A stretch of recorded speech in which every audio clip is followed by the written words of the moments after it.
নমস্কার বন্ধুরা, সবাই কেমন আছেন? আশা করছি সবাই ভালো আছেন, আমিও ভালো আছি।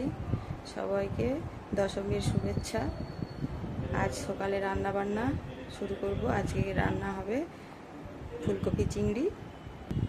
আমার ইউটিউব চ্যানেলের সমস্ত সাবস্ক্রাইবার বন্ধুদের জানাই অনেক অভিনন্দন, ছোটদের জানাই ভালোবাসা আর বড়দের জানাই প্রণাম।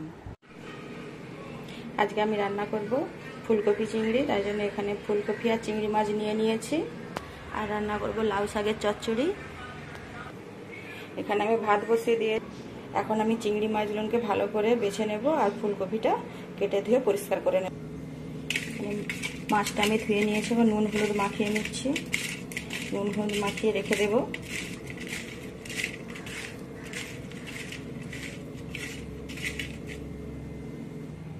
এখন ফুলকপিটাকে কেটে নিয়েছি। এবার ফুলকপিটাকে একটু জল দিয়ে ভাপিয়ে নেব।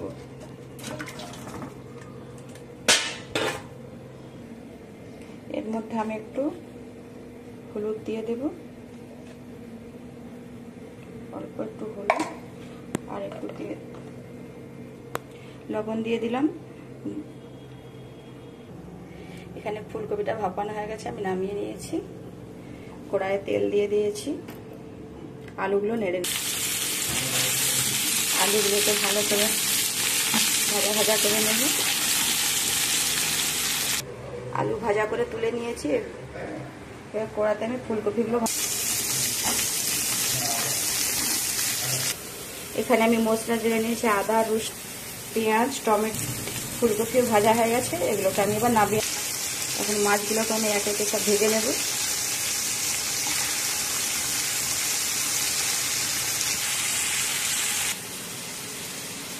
এখানে আমি কেটে নেব কাজু বাদাম আর পোস্ত।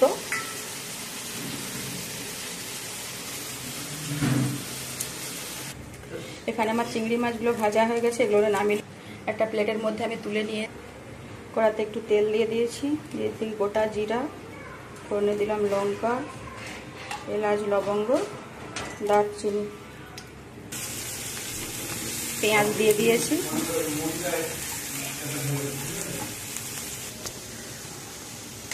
বেটে রাখা রসুনটাও দিয়ে দিলাম, দিয়ে নাড়াচাড়া করে ভেজে নেব। রসুন কেটে রাখা টমেটোগুলো দিয়ে দিলাম।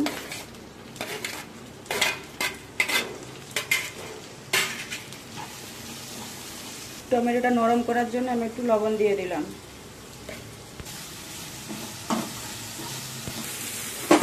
এখন এর মধ্যে দিয়ে দেবো বেটে রাখা আদা।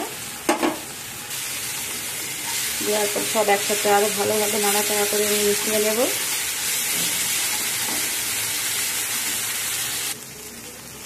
আদার কাঁচা গন্ধ চলে গেছে। এরপর আমি দিয়ে দেবো কাজু আর পোস্ত বাটা।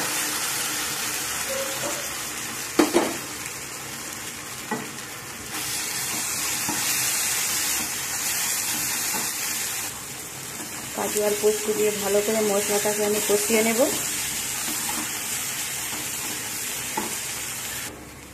এখন এর মধ্যে আমি দিয়ে দেবো হলুদ আর লঙ্কাকে আমি জলে গুলে রেখেছিলাম, দিয়ে দিলাম। সব একসাথে ভালো করে নাড়াচাড়া করে মশলা আবারও আমি কষিয়ে নেব। এখন এর মধ্যে আমি ভেজে রাখা ফুলকপি আলু দিয়ে দিলাম, দিয়ে সব একসাথে ভালো করে নাড়াচাড়া করে নেব।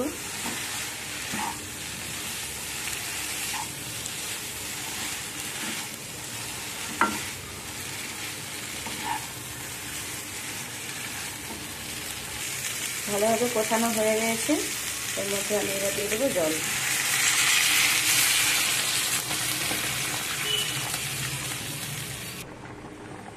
ঝোল ফুটে উঠেছে, তো এর মধ্যে আমি এবারে ভেজে রাখা চিংড়ি মাছগুলো দিয়ে দিলাম।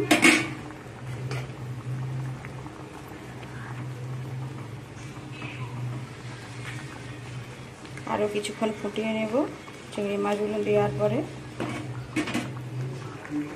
এখন এখানে আমি ঝোলের পরিমাণে দিয়ে দেব লবণ আর দিয়ে দেব অল্প পরিমাণে একটু চিনি।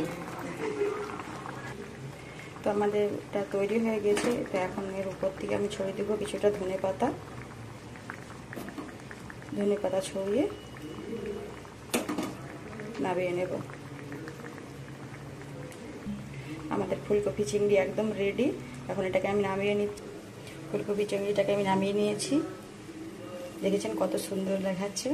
আপনারাও এভাবে রান্না করবেন, খুব সুন্দর হবে। লাউ শাকের চচ্চড়ি করার জন্য আমি এখানে আলু বেগুন, এখানে লাউ শাকের কড়াইতে 5 ফোড়ন দিয়ে দিয়েছি। এখন আমি আলু বেগুনটা দিয়ে দেবো,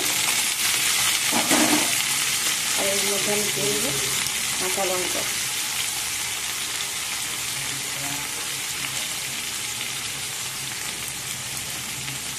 তো আমার এখানে আলু বেগুন ভাজা ভাজা হয়ে গেছে। এর মধ্যে আমি শাক দিয়ে দেবো।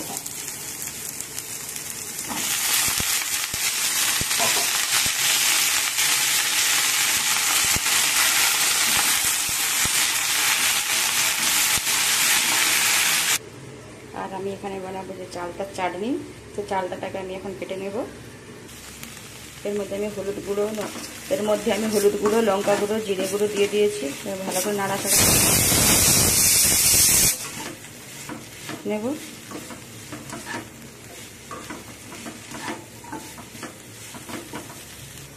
এটা যতক্ষণে সেদ্ধ হচ্ছে আমি লাউ শাকের চচ্চড়িটা হয়ে গিয়েছে, আমি এটাকে নামিয়ে নিচ্ছি।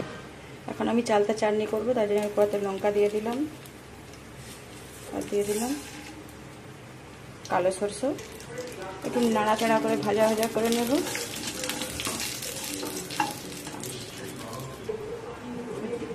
কেটে রাখা চালতাগুলো দিয়ে দেবো।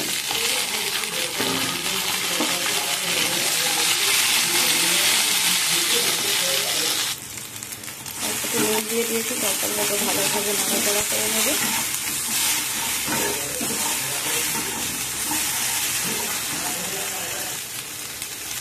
দিয়ে দেবো অল্প একটু হলুদ গুঁড়ো,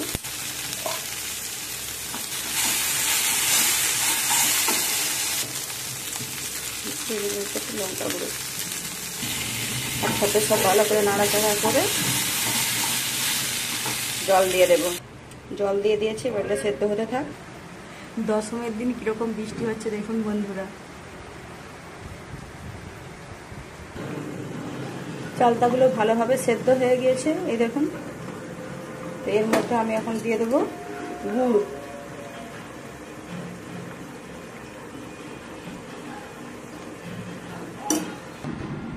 আমার এখানে চালতা চাটনি হয়ে গেছে, আমি নামিয়ে নিয়েছি।